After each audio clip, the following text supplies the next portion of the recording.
So hi, I'm Alain Cardon. I'm a Master Certified Coach validated by the International Coach Federation, and this is Paul Bada. I'm CEO of Batsi, which is the biggest Nissan dealership in Romania. And I've been training to be a coach or training for coaching skills with Alan for some time. And I did the Fundamentals of Systemic Coaching program, which was the most, let me say, life-changing experience of my life. So it's an incredible learning experience.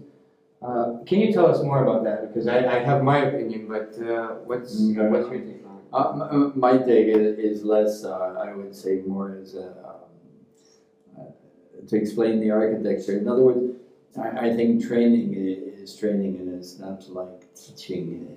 And training is creating the space for people to learn, which is the same as coaching in a way. So the fundamentals is, well, over 4 months, and it's just 2 days, and then a month, 2 days, a month, 2 days, and a month, 3 days. So over a 3-month period, actually, because there's 3 months in between, I create an environment for the people to practice and practice and practice and practice. And you've probably been through at least 500 coaching experiences like that in 3 months. So if you go through something more than 500 times in 3 months, I mean, it's going to change you. It's like a washing machine. Now part of the architecture, of course, in the 500 times is not always as a coach. You're half of it your client, half of it your coach. So you're coaching a participant, and the participant coaches you. So you learn coaching through the eyes or the being and the development of a client, and you learn coaching through the being and development of a coach, and you learn the systemic dimension and how the imbricated or entwined almost in a quantum sense the coaches and clients are. So creating that environment. And then there's also a circularity. In other words, all the participants coach all the participants, and I try to have a large enough group every time, so there's at least 20 people. So if you coach 400 or 500 times, 24 other people, if there's 25 in the group, then you get a wide variety. And it also creates a learning community, because in a way the architecture is similar to an architecture of a leader delegating to people that are creating a community around a common goal. So you can see almost an organizational dimension in there. Another dimension that is also not organized is you have to self-organize.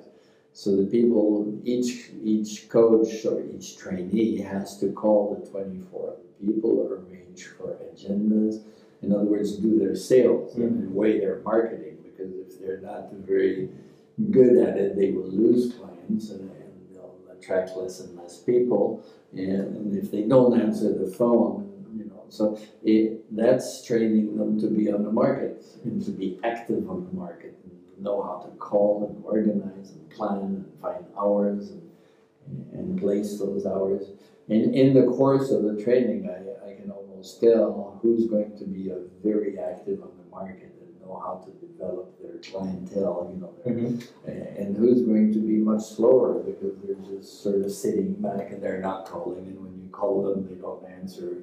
And it's so there's around the whole architecture, there's a bunch of little things that actually train by doing, and I never talk about it. You're probably not even aware of some of the things I can talk about, but it's sort of creating an environment or an architecture in which people have to do things, and then they do it and do it and do it, and they don't realize that they're learning how to do something they didn't do before. And at the end, they know how to do, they have a whole set of skills that they think was for the training, but actually it's to learn how to sell, learn how to organize, learn how to call, learn how to answer calls. and learn the skills. That's what we experienced, because right after the training, I stumbled upon a quote from Marshall McLuhan that said, "The medium is the message," and then ding, my hair gets. And that is it. I mean, we learned a lot more from practicing and from actually self-organizing than we did from the content of the training. Well, that's the whole idea, and in a way, it's you probably learn things as a leader, which is to say, how can I create the conditions for people to learn skills rather than teach them the skills? You know, how can I create an architecture where communication will happen, and it will happen on the long run. If you can imagine that, you know, some of these learning communities of 25 people years later, a good number keep calling each other, and they know each other, and they follow up with each other. But now, if you think about this, has been done over 3 months, and if we did the equivalent of this in an organization, what can you create in 3 months?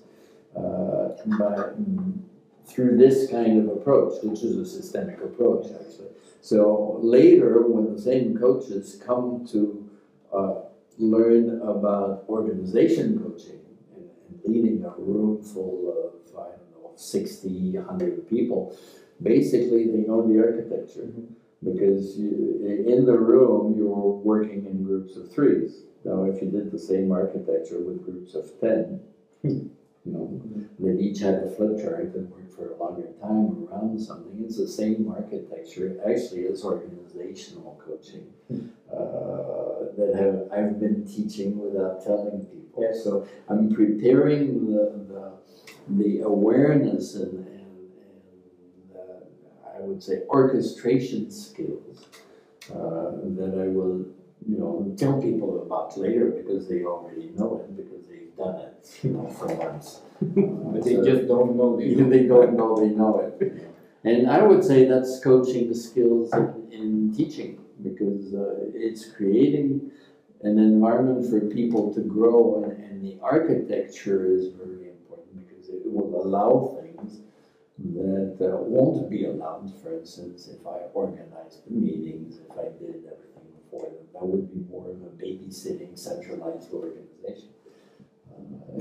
Yes, I've used this kind of an approach in my organization. What I found out is, okay, when you delegate, when you let people self-organize, you leave room for error, but error also is an indicator of different things. I mean, you find out things while leaving people to self-organize, which is very interesting. And they find out too, they learn, and they have to adapt, and they become responsible for their results or non-results, but then it's clear. You know? It's good. Thank you very much for your Thank you.